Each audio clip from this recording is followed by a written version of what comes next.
Good morning students. Dear students, आज की इस वीडियो में हम पढ़ेंगे एक्टिव टू पैसिव वॉइस किस तरीके से चेंज करता है।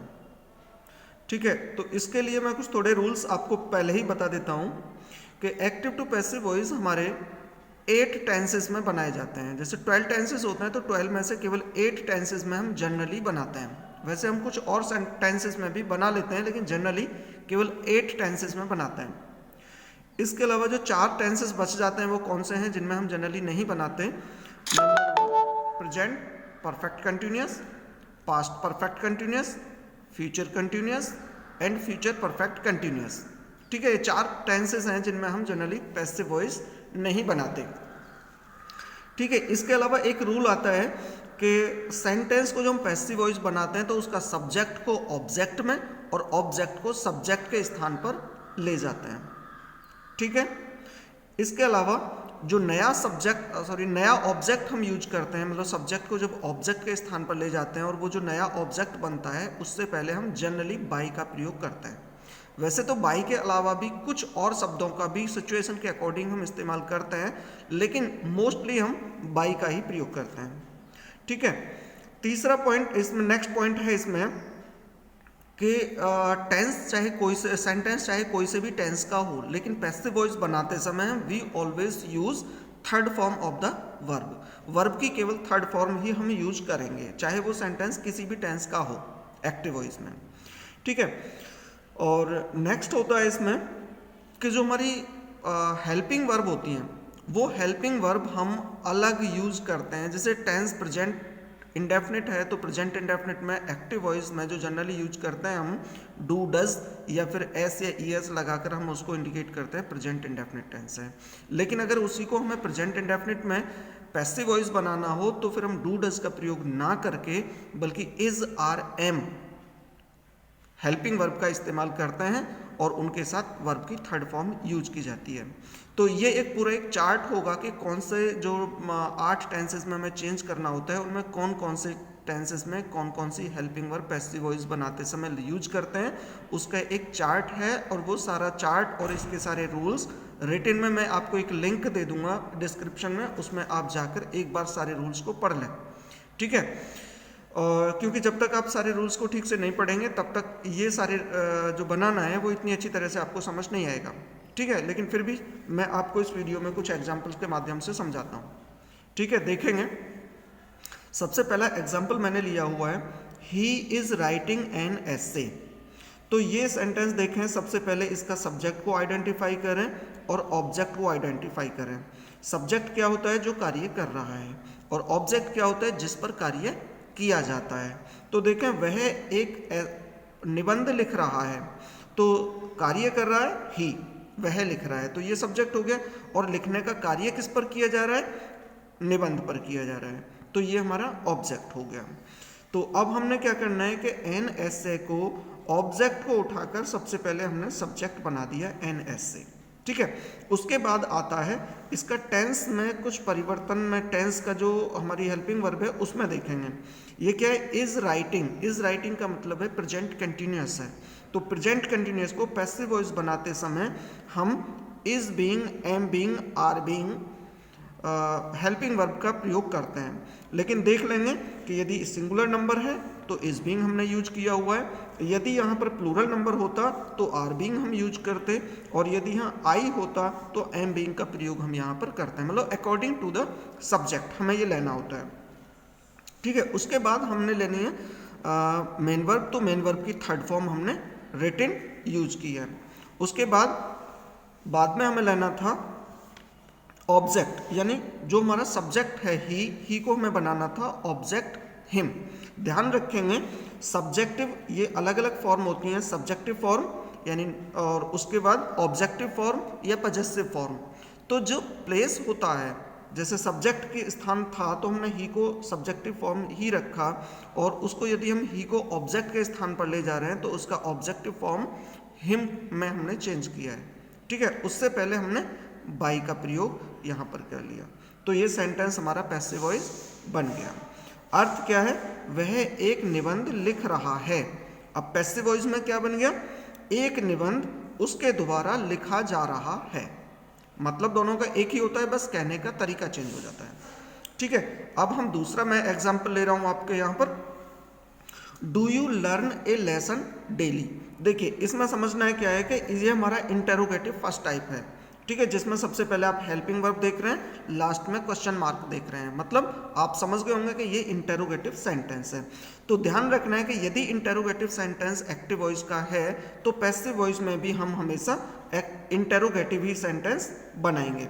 ठीक है, तो जैसे हमारा डू सबसे पहले आया है, डू का मतलब यहाँ देख सकते हैं कि ये सेंटेंस हमारा प्रेजेंट इंडेफिनिट का है, तो प्रेजेंट इंडेफिनिट में हम हेल्पिंग वर्ब हमने ले ली सबसे पहले इज, जो इज आर एम हम यूज कर सकते थे। Is a lesson, A lesson कहाँ से आ गया, देखो ये हमारा ऑब्जेक्ट था, तो ऑब्जेक्ट को हमने ले लिया सब्जेक्ट के स्थान पर। ये बात ध्यान रखें, कुछ बच्चे सोचते हैं कि बाद में ऑब्जेक्ट को उठाया और सबसे पहले रख दिया, तो हमें सबसे पहले नहीं रखना है बल्कि सब्जेक्ट के स्थान पर रखना है। चूंकि सेंटेंस इंटेरोगेटिव है तो इंटेरोगेटिव में सबसे पहले हेल्पिंग वर्ब थी, उसके बाद सब्जेक्ट था ये यू, तो इस यू के स्थान पर हमने ए लेसन को लिया है।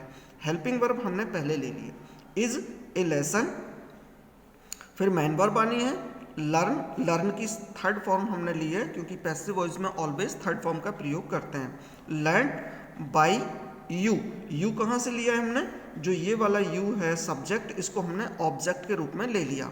मैंने पहले बताया था सब्जेक्टिव और ऑब्जेक्टिव रूप अलग अलग हो सकते हैं, लेकिन ये इत्तेफाक है कि इस यू का सब्जेक्टिव फॉर्म भी यू होता है और ऑब्जेक्टिव फॉर्म भी यू होता है, तो इसको हमने यू को यू ले लिया। डेली कॉम्प्लीमेंट के रूप में यहाँ पर हमने यूज किया हुआ है, तो ये हमें इसमें चेंज करने की कुछ भी ज़रूरत नहीं है। ठीक है, अब आगे देखते हैं तीसरा एग्जाम्पल, इसमें मैंने लिया है इंटेरोगेटिव सेकंड टाइप को, why will you not invite him, तुम उसे आमंत्रित क्यों नहीं करोगे। तो देखेंगे सबसे पहले क्वेश्चन वर्ड रखा हुआ है, उसके बाद हेल्पिंग वर्ब है, उसके बाद सब्जेक्ट है नॉट मेन वर्ब ऑब्जेक्ट। तो हमें सबसे पहले क्या काम करना है, सब्जेक्ट और ऑब्जेक्ट को आइडेंटिफाई कर लेना है। ठीक है, और लेकिन इसमें ध्यान रखेंगे कि सबसे पहले इंटेरोगेटिव सेंटेंस होने के नाते इसमें सबसे पहले क्वेश्चन वर्ड रखा हुआ है, तो हम सबसे पहले क्वेश्चन वर्ड को ही रखेंगे। उसके बाद हमें लानी है हेल्पिंग वर्ब, इसमें हेल्पिंग वर्ब क्या है, विल, लेकिन हम जब पैसिव वॉइस बनाएंगे तो विल को चेंज कर देते हैं विल बी और शैल बी में। सब्जेक्ट के अनुसार नया सब्जेक्ट है ही, तो इसमें शैल बी ना रखकर विल बी ही हम प्रयोग करेंगे। तो विल का हो गया विल ही, यह गलत हो गया, वाई विल ही बी बाद में आएगा, नॉट पहले आएगा, why will he not be invited by you. ठीक है, तो ये सेंटेंस हमारा पैसिव वॉइस बन गया। इसके बाद हम देखते हैं ऐसा इंटेरोगेटिव सेंटेंस जिसमें सबसे पहले हु का प्रयोग होता है। ये थोड़ा सा अलग तरीके से बनता है, ध्यान से समझेंगे। तो जिन वाक्यों में हु शब्द आता है उनमें हम पैसिव वॉइस बनाते समय हु के स्थान पर सबसे पहले बाई हुम का प्रयोग करते हैं। ठीक है, बाई हुम करने के बाद फिर हमें चाहिए हेल्पिंग वर्ब। मैं थोड़ी सी बात और बता दूं कि जिनमें हु शब्द आता है, हु वर्ड हमारा दो कार्य करता है, मतलब क्वेश्चन वर्ड भी यही होता है और सही मायने में देखा जाए तो सब्जेक्ट भी यही होता है, इसलिए थोड़ा सा कंफ्यूजिंग ये सेंटेंस हो सकता है। लेकिन जब हम हु को बाई हुम में चेंज कर रहे हैं तो हम ध्यान रखें कि बाई हुम में ऐसे मान के चलें कि हम यहाँ पर इसको क्वेश्चन वर्ड रख रहे हैं। ठीक है, तो अब ये सेंटेंस का कंस्ट्रक्शन हमारी समझ में आ जाएगा कि बाई हुम हमने क्वेश्चन वर्ड रख दिया, उसके बाद हमने ले ली हेल्पिंग वर्ब, हेल्पिंग वर्ब के बाद आता है हमारा सब्जेक्ट, सब्जेक्ट के बाद अगर दूसरा पार्ट है हेल्पिंग वर्ब का तो सेकंड पार्ट वो हमने बीन ले लिया, उसके बाद मेन वर्ब। ठीक है, उसके बाद ऑब्जेक्ट आना था, लेकिन चूंकि ऑब्जेक्ट मैंने बताया कि ऑब्जेक्ट हमारा जो बनेगा वो जो सब्जेक्ट है हमारा हु, तो यही हमारा बाई हुम आना चाहिए था क्योंकि हु को बाई हुम ऑब्जेक्ट में चेंज किया। लेकिन ये क्या किया है हमने, चूंकि इसको हम पहले ही रख चुके हैं तो यहाँ बाद में कुछ और लेने की आवश्यकता नहीं है। ठीक है, दोबारा देख लेते हैं इसको, हु को हमने चेंज कर दिया बाई हुम में, उसके बाद हेल्पिंग वर्ब ले ली हमने, हैज़ थी तो इसको हैज़ बीन हैव बीन में चेंज करना था, तो हमने ये ले लिया हैव और यहाँ पर बीन। आप समझते हैं कि अगर हैज़ बीन हैव बीन होता है तो उसको हम सब्जेक्ट के एक को बाद में लेते हैं। ठीक है, अब इसका ये ऑब्जेक्ट था यू को हमने सब्जेक्ट बना दिया, उसके बाद second part of helping verb been ले लिया और उसके बाद में वर्ब की थर्ड फॉर्म, पहले से थर्ड फॉर्म थी तो इसमें भी हमने थर्ड फॉर्म ले ली, कोई बात नहीं, क्योंकि पहले में कुछ भी हो लेकिन पैसिव वॉइस में always we have to take only third form. ठीक है भाई, तो ये भी सेंटेंस हमारा कंप्लीट हो गया। इसके बाद हम देखते हैं please do not spit here, कृपया यहाँ मत थूको। जैसे मैंने बताया कि जो सेंटेंसेस के अकॉर्डिंग अलग अलग रूल्स का प्रयोग हम करते हैं, तो इसमें क्या है, ये सेंटेंस हमारा इम्परेटिव है। आप देख रहे होंगे सबसे पहले प्लीज आया है, फिर डू नॉट स्पिट हेयर, तो ये हमारा इम्परेटिव सेंटेंस है। इम्परेटिव सेंटेंस में पैसिव वॉइस बनाने के हमारे दो तरीके होते हैं। सबसे पहला तरीका तो आप यही समझ लें कि जिन वाक्यों में प्लीज शब्द आ जाए उनमें हम यू आर रिक्वेस्टेड टू या नॉट टू, मतलब अगर नेगेटिव डू नॉट है तो you are requested not to का प्रयोग हम करेंगे, और यदि हमारा डू नॉट नहीं होता तो नॉट भी यहाँ लगाने की जरूरत नहीं थी, केवल आ जाता है यू आर रिक्वेस्टेड टू। ठीक है, तो अब देख लें हमारा डू नॉट है, तो प्लीज डू नॉट, इन दोनों चीज़ों को हम यहाँ से ऐसे मान लें कि ये हमने पूरा पोर्शन हटाना है, प्लीज डू नॉट, और यहाँ पर हमें यूज करना है you are requested not to. बाकी का सेंटेंस हमें एज इट इज रखना है। तो पहले वाले सेंटेंस का मतलब था कृपया यहाँ न थूकें, और इसका क्या मतलब बन गया, आपसे यहाँ न थूकने की प्रार्थना की जाती है। ठीक है, तो स्टूडेंट सबसे पहला तरीका तो ये था इंपरेटिव सेंटेंसेस को पैसिव वॉइस बनाने का, कि जिन वाक्यों में प्लीज या काइंडली शब्द आते हैं उनमें हम यू आर रिक्वेस्टेड टू का प्रयोग करते हैं। ठीक है, अब दूसरा वाला क्या होता है इंपरेटिव सेंटेंसेस में, और दूसरा क्या यूज करके हम बनाते हैं, वो हम देखते हैं नेक्स्ट वाले सेंटेंस के माध्यम से। ठीक है, ये है switch on the fan, switch on the fan, ये हमारा इंपरेटिव है। ठीक है, तो ऐसे सेंटेंस जिनमें प्लीज या काइंडली ना हो। ठीक है, और दूसरा तरीका हम इसमें ये जरूर देखेंगे कि जिनमें हमारा सेंटेंस का ऑब्जेक्ट जरूर होना चाहिए। उन सेंटेंसेस में हम लेट और बी, ये दो चीज देखेंगे। लेट बी का प्रयोग करके हम पैसिव फॉर्म बनाते हैं। ठीक है, तो ऐसे सेंटेंस में सबसे पहले हमने ले लिया लेट, और लेट के बाद लेंगे हम सब्जेक्ट, और सब्जेक्ट कहाँ से लेंगे, जो पहले सेंटेंस का ऑब्जेक्ट है। तो लेट के बाद द पेन, उसके बाद लेना है हमें बी। ठीक है, बी क्या ले लिया हमने, क्योंकि लेट बी का प्रयोग करना है, बी। उसके बाद स्विच्ड, स्विच्ड कहाँ से आया हमारा, जो स्विच हमारी मेन वर्ब है उसकी हमने थर्ड फॉर्म ले ली, स्विच्ड ऑन पूरा। ठीक है, अब क्या होता है, आपने देखा होगा कि जो हमारे इंपरेटिव सेंटेंसेस होते हैं वो इंपरेटिव सेंटेंसेस में हमेशा एक यू शब्द होता है, मतलब यू हमारा सब्जेक्ट होता है, ऑलवेज यू सब्जेक्ट होता है। तो इस सब्जेक्ट को इंपरेटिव सेंटेंस का जब एक्टिव वॉइस होता है तो उस समय हमने यू को लिखने की जरूरत महसूस नहीं करते, छुपा हुआ होता है, लेकिन पैसिव वॉइस में हम इसको यू हम निकाल सकते हैं और ये बन जाता है हमारा बाई यू। ठीक है, लेकिन अगर हम बाई यू को ना भी लिखेंगे तो भी कोई बड़ी बात नहीं है, तो भी चल जाएगा। ठीक है, इसके बाद हम नेक्स्ट सेंटेंस ले रहे हैं सिट साइलेंटली, शांत बैठो। अब इसमें क्या है देखेंगे, इसमें हमारा ऑब्जेक्ट नहीं है।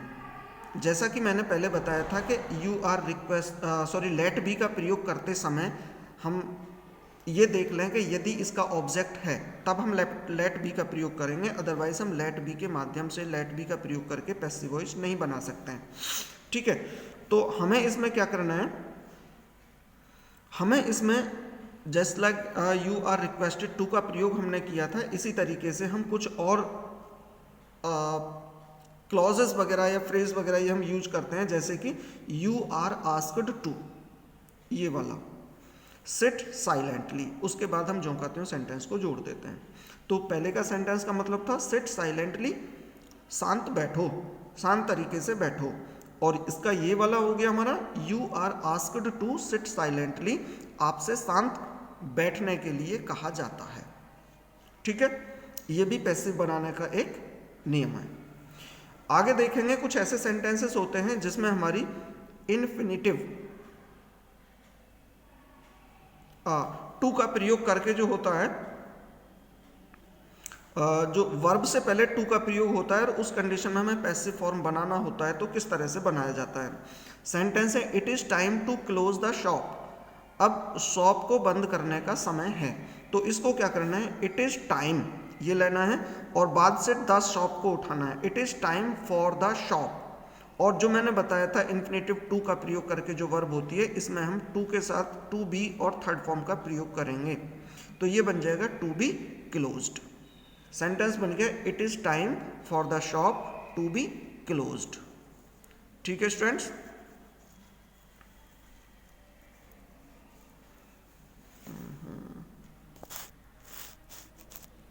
चलिए नेक्स्ट है एक सेंटेंस और मैं बता दूं।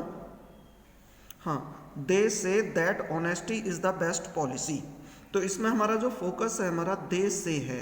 ऐसे सेंटेंसेस को पैसिव वॉइस कैसे बनाते हैं? दे से वाले का मतलब है वे कहते हैं, लेकिन हमें ये लेना है ऐसा कहा जाता है।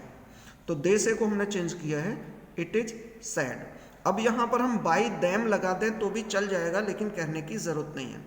यानी इट इज सैड ऐसा कहा जाता है बाई दैम। यहाँ ले लें बाई दैम तो चलेगा, लेकिन अगर ना लें तो ज़्यादा बेटर है, क्योंकि इसकी कोई लिखने की आवश्यकता नहीं है। उसके बाद दैट और honesty is the best policy, इसमें कोई परिवर्तन करने की जरूरत नहीं है। ठीक है स्टूडेंट्स, तो ये कुछ सेंटेंसेस थे जिनके माध्यम से मैंने सिखाने की कोशिश की कि एक्टिव से पैसिव वॉइस किस तरीके से बनाए जाते हैं। ठीक है, और मैं रिकमेंड करूंगा कि आप इनको और बेहतर समझने के लिए मैंने जो लिंक नीचे डिस्क्रिप्शन में दिया हुआ है वहां पर आप पहुंचे तो सारे रूल्स और एग्जाम्पल्स के माध्यम से आप बहुत बढ़िया तरीके से समझ सकते हैं। ठीक है students, thank you very much, have a good day.